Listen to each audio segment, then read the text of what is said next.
বিসমিল্লাহির রহমানির রহিম। আসসালামু আলাইকুম। আজকের অনলাইন ক্লাসে সকল শিক্ষার্থীকে স্বাগতম।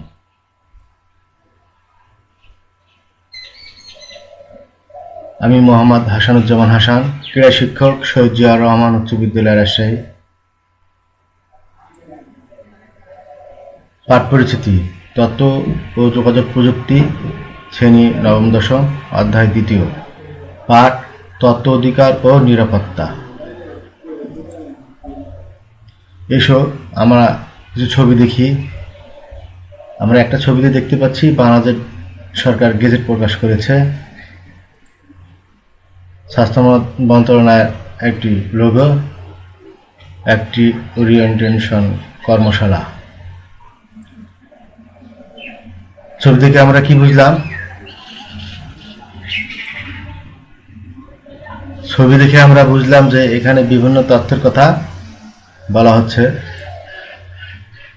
আজকের আলোচ্য বিষয় তথ্য অধিকার ও নিরাপত্তা। শিক্ষণফল: এই পাঠ শেষে শিক্ষার্থীরা তথ্য অধিকারের সংজ্ঞা বলতে পারবে, তথ্য অধিকারের ধারণা ব্যাখ্যা করতে পারবে, কিভাবে সুশাসন প্রতিষ্ঠা করা যায় তা বর্ণনা করতে পারবে, তথ্যভিত্তিক নিরাপত্তা ব্যবস্থা বিশ্লেষণ করতে পারবে। আমরা একটি ভিডিও দেখি।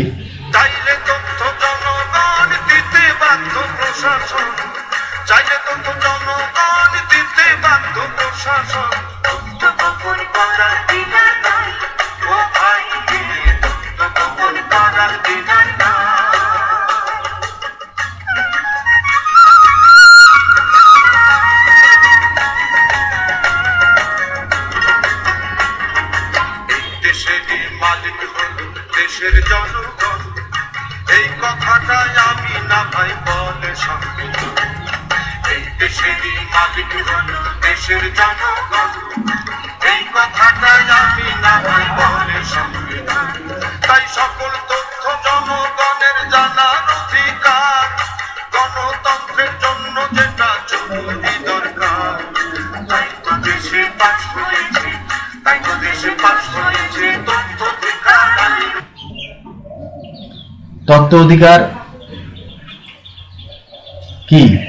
কোনো তথ্য যা একজনের কাছে আছে তা অন্যের জানার অধিকার হলো তথ্য অধিকার। তথ্য অধিকার কি বা কাকে বলে?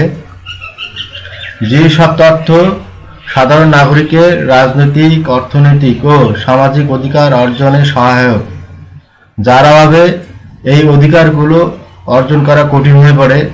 রাষ্ট্রীয় সিদ্ধান্ত গ্রহণ প্রক্রিয়ায় নাগরিক নিরবিচ্ছিন্নভাবে বা বাধাহীনভাবে অংশ নিতে পারে না, সেসব তথ্য পাওয়ার অধিকারকে সাধারণভাবে তথ্য অধিকার বলে।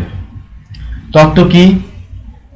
তথ্য বলতে বোঝায় কোনো রেকর্ড, নথি, মেমো, ইমেল, মতামত, পরামর্শ, প্রেস বিজ্ঞপ্তি, সার্কুলার, অর্ডার, লগবুক, চুক্তি, রিপোর্ট, পেপার, নমুনা, মডেল এবং ইলেকট্রনিক মাধ্যমে রাখা কোনো তথ্য সামগ্রী। আইন বলে কোনো বেসরকারি সংস্থার থেকে পাবলিক অথরিটি বা সরকারি কর্তৃপক্ষের আদায় করা তথ্য এর মধ্যে পড়ে। তবে শর্ত থাকে যে দাপ্তরিক নোটশিট বা নোটশিটের প্রতিলিপি ইহার অন্তর্ভুক্ত হইবে না। তথ্য অধিকার আইন 2009 এর সংজ্ঞা। বাংলাদেশ সংবিধানের 7 অনুচ্ছেদে বলা আছে, রাষ্ট্রের সকল ক্ষমতার মালিক জনগণ। তাই সরকারের কাছে যে তথ্য আছে সেটার মালিকও জনগণ। অর্থাৎ ওই তথ্য শুধু সরকারের একার সম্পত্তি নয়, সরকার তার কাজকর্মের মাধ্যমে যে তথ্য সংগ্রহ করে বা তৈরি করে সেই তথ্য জনগণের জন্যই। জনগণের সম্পদ কাজে লাগিয়ে জনগণের উন্নতি বা মঙ্গলের জন্যই সরকার কাজ করে। আর এই ধারণা থেকেই এসেছে জনগণের তথ্য জানার অধিকার। তথ্য অধিকার আইন প্রণয়নের উদ্দেশ্য: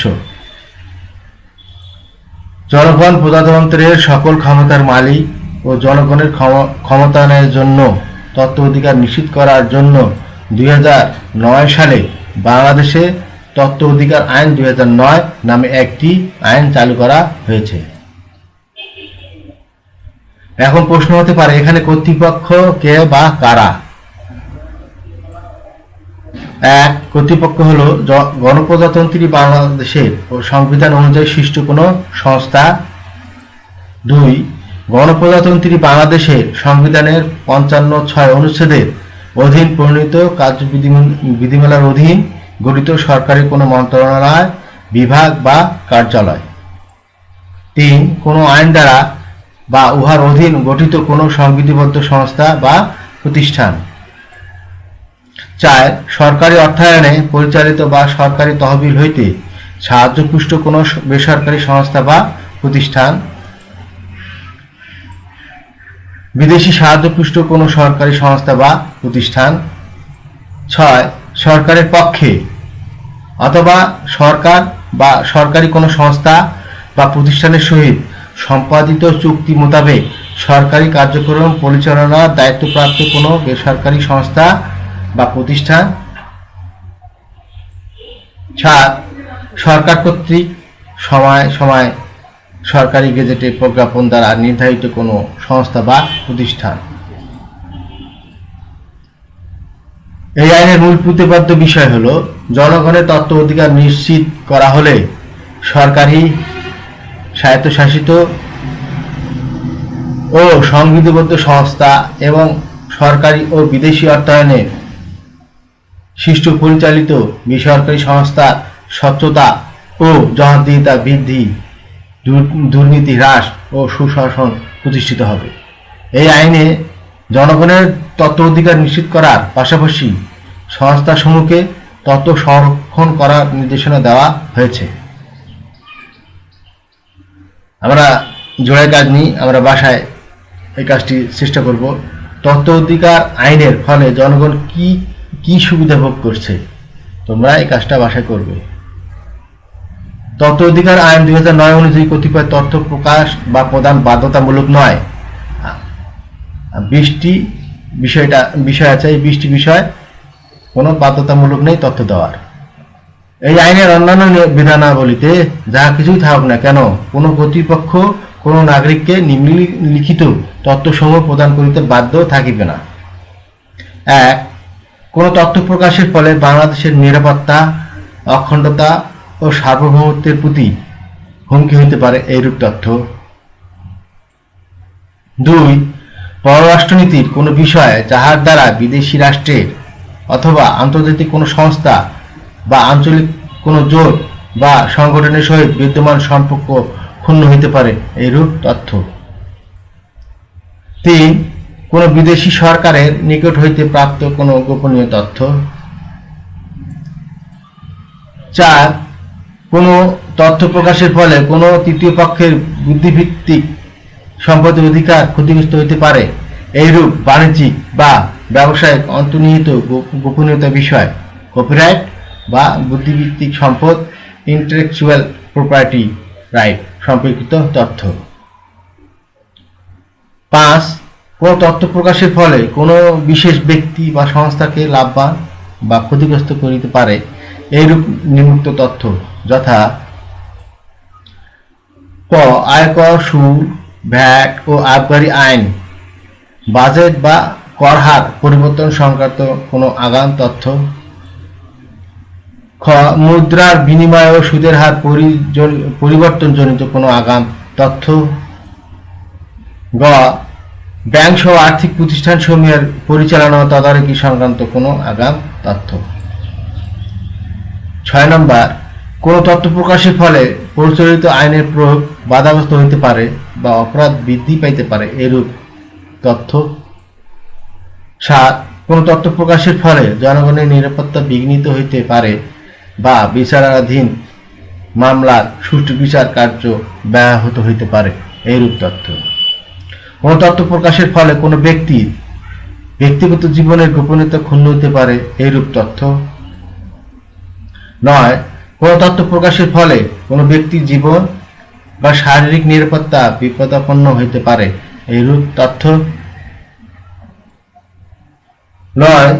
10, আইন প্রয়োগকারী সংস্থা সহায়তার জন্য কোনো ব্যক্তি কর্তৃক গোপনে প্রদত্ত কোনো তথ্য।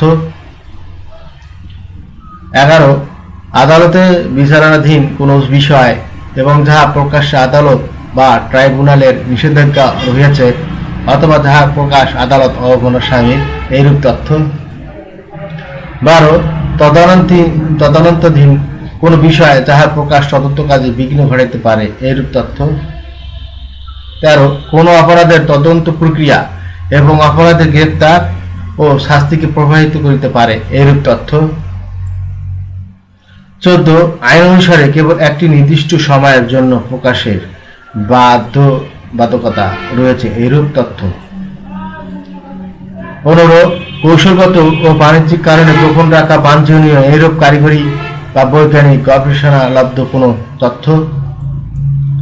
16 কোনো ক্রয় কার্যক্রম সম্পূর্ণ হইবার পূর্বে বা উক্ত বিষয়ে সিদ্ধান্ত গ্রহণের পূর্বে সংশ্লিষ্ট ক্রয় বা উহার কার্যক্রম সংক্রান্ত কোনো তথ্য। 17 জাতীয় সংসদে বিশেষ অধিকার হানির কারণ হইতে পারে এরূপ তথ্য। 18 কোনো ব্যক্তির আইন দ্বারা সংরক্ষিত গোপনীয় তথ্য। 19 পরীক্ষার প্রশ্নপত্র বা পরীক্ষায় প্রদত্ত নম্বর সম্পর্কিত আগাম তথ্য। 20 মন্ত্রী পরিষদ বা ক্ষেত্রমত উপদেষ্টা পরিষদের বৈঠকে উপস্থাপনীয় সারসংক্ষেপ সহ আনুষঙ্গিক দলিলাদি এবং উক্তরূপ বৈঠকের আলোচনা ও সিদ্ধান্ত সংক্রান্ত কোনো তথ্য।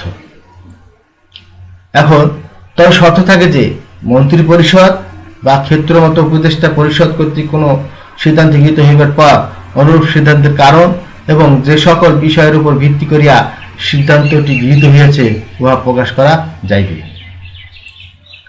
আরো শর্ত থাকে যে এই ধারার অধীন তথ্য প্রদান স্থগিত রাখিবার ক্ষেত্রে সংশ্লিষ্ট কর্তৃপক্ষকে তথ্য কমিশনের পূর্বানুমোদন গ্রহণ করিতে হইবে। আমরা একক কাজ নেই বাছাই করব। তথ্য অধিকার আইন 2009 অনুসারে তুমি কি কি তথ্য জানার অধিকার রাখো না এই বিষয়ে তোমরা বাসায় লিখবে, চেষ্টা করবে। যে সকল ক্ষেত্রে তথ্য অধিকার আইনের আওতায় তথ্য প্রকাশকে বাধ্যতামূলক রাখা হয়নি। পরীক্ষার প্রশ্ন। পরীক্ষার আগে প্রশ্নপত্র প্রকাশের জন্য কোনো সংস্থাকে এই আইনের আওতায় বাধ্য করা হলে তা সম্পূর্ণ পরীক্ষা পদ্ধতিকে প্রশ্নবিদ্ধ করবে, যা কাঙ্ক্ষিত নয়। এ কারণে পরীক্ষার প্রশ্নপত্রের নিরাপত্তা তথ্য অধিকার আইন সংরক্ষণ করে।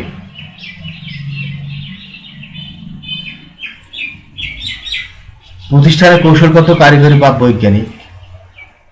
একইভাবে কোনো প্রতিষ্ঠানের কিছু কিছু কৌশলগত, কারিগরি বা বৈজ্ঞানিক তথ্য প্রকাশিত হলে প্রতিষ্ঠানটি বাণিজ্যিকভাবে ক্ষতিগ্রস্ত হতে পারে। এরূপ ক্ষেত্রে সে সকল তথ্য গোপন রাখাটাই এই আইনের লঙ্ঘন নয়। যেমন তদানীন্তন কোনো বিষয়। সবচেয়ে গুরুত্বপূর্ণ হলো যদি কোনো তথ্য প্রকাশ করা হলে দেশের নিরাপত্তা, অখণ্ডতা ও সার্বভৌমত্বের প্রতি হুমকি সৃষ্টি হয় তাহলে এই আইনের আওতায় প্রকাশযোগ্য নয়। তথ্য অধিকার ও নিরাপত্তা আইনের প্রয়োজনীয়তা। এই আইনের ফলে অনেকের পক্ষে গুরুত্বপূর্ণ তথ্য জানার সুযোগ সৃষ্টি হয়েছে। মূল্যায়নে যাই আমরা। তথ্য অধিকার আইনের আওতামুক্ত বিষয় কয়টি? ক 19টি, খ 20টি, ঘ 21টি, ঘ 22টি। আমরা কোনটিকে টিক মারব? কোনটিতে? 20টি। তথ্য অধিকার আইনের আওতামুক্ত বিষয় 20টি। তথ্য অধিকার আইন কোন উদ্দেশ্যে তৈরি করা হয়েছে? তথ্য অধিকার নিশ্চিতকরণে, তথ্য প্রণয়নে, তথ্য বন্টনে, তথ্য কপিরাইট রোধে। আমরা চেষ্টা করি কি? তথ্য অধিকার নিশ্চিতকরণে। কোনটি জনগণের অধিকার? তথ্য, জবাবদিহিতা, বাক স্বাধীনতা, উপরের সবগুলো তথ্য জবাবদিহিতা, বাকস্বাধীনতা, এই তিনটি জনগণের অধিকার। আমরা বাড়ির কাজ নেই, আমরা বাসায় বসে করব, যেহেতু এখন করোনাকালীন সময়, দ্বিতীয় স্টেজ, আমরা বাড়িতে বাসায় কাজগুলো করব। তথ্য অধিকার আইন জনগণকে সকল তথ্য জানার অধিকার দেয়নি। বিষয়টি তোমার চিন্তার আলোকে লিখবে, তোমরা বাসায় এই কাজটা চেষ্টা করবে। আমাদের প্রতিটি মুহূর্ত ফুলের মতো সুন্দর হোক, এই আশায় ব্যক্ত করে শেষ করছি। আসসালামু আলাইকুম।